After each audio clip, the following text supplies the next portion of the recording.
Hi artists, so in this video we're going to look at how to find your ideal buyers, because let's face it, we don't want to create lots and lots of work and then just suddenly be surrounded by it all. We need to find those people that really get us and absolutely love our work. So in this video I'm going to show you exactly how to do that.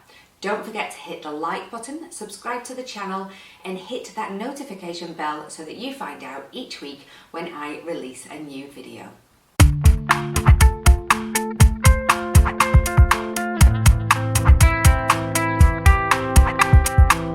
Hello again, my name's Amanda Heath and I'm the founder of the Thriving Artist Business School, and one thing I get asked almost daily is how can I find my customers to put my art in front of, the right people that are going to buy.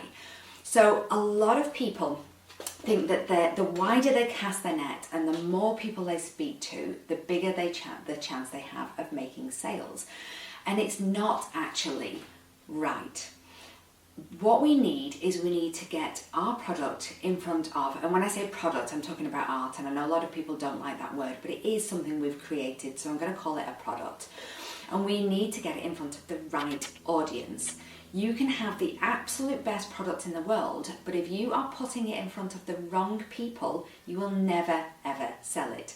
And I'm going to use a really silly example here, but it just exemplifies what I'm talking about. If you were selling skiing equipment and you were trying to sell it to people in the Maldives, you're going to have a really hard time because there's no snow. And I know that's a silly example, but that's what a lot of artists do. We have this product and we just want to tell everybody about it, but we're actually not talking to the right people. So it's falling completely on deaf ears. So get clear. In order to find your audience, the first thing you need to do is get really clear on your work and what it is that makes it unique, what it is that makes it appealing, and what the benefit is to the customer when they own a piece. Because we're all looking for a solution to our problems. Now you might think, hang on a minute Amanda, I sell art, I don't solve people's problems. But in actual fact you do. Some people are looking for peace and tranquility. If they see a piece of artwork that instills that feeling into them, you've solved their problem. Some people are looking for style and quirkiness and to give their home personality. If your art does that, you've solved their problem. Is that starting to make sense now? So research your audience and also ask yourself those really deep questions. What is it about my art that people love?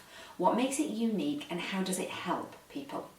Once you know that, then go out and research your audience. And you might say, hang on a minute Amanda, I don't have an audience, I'm new, or I have no idea even where to find my audience.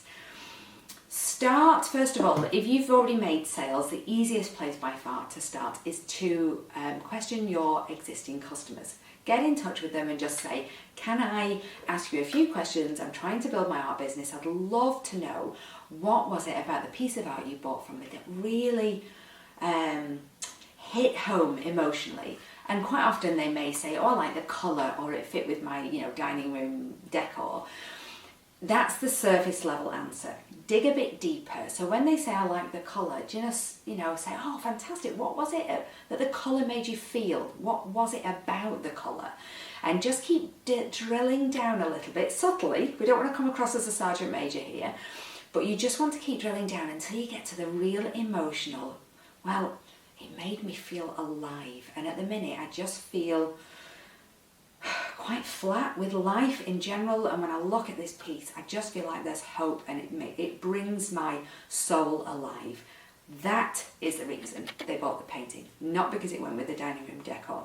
So we want to drill down. You can interview and question gently your existing or past customers.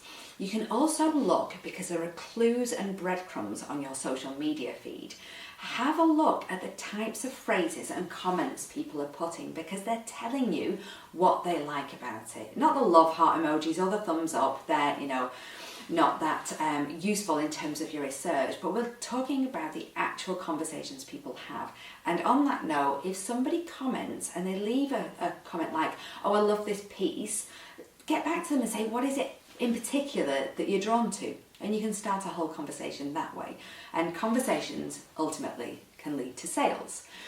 So, as I said, get really clear on your art. What is it that people love about it and what's the benefit to them? That's the main thing. Then go and find the people and dig and find those words, those emotionally connective words. That is the deep down reason that they're drawn to your work. Then you're going to take that information and you're going to use it in your future marketing, and that is how you attract the right customers. There is a third part of this equation which I haven't got time to go into today, and that is you have to have a great product, which we've talked about, your art. You have to have the right audience, so be talking to the right people about your product. And the final part of it is messaging, because you can have a superb product and exactly the right audience, but if you're not communicating about your artwork in the right way, that message will get lost in between you and your ideal customer. But that is for another video. I hope you enjoyed this one, and if you did, click on the link below and get your free download, and why not join me in my free masterclass as well. And I will see you in the next video.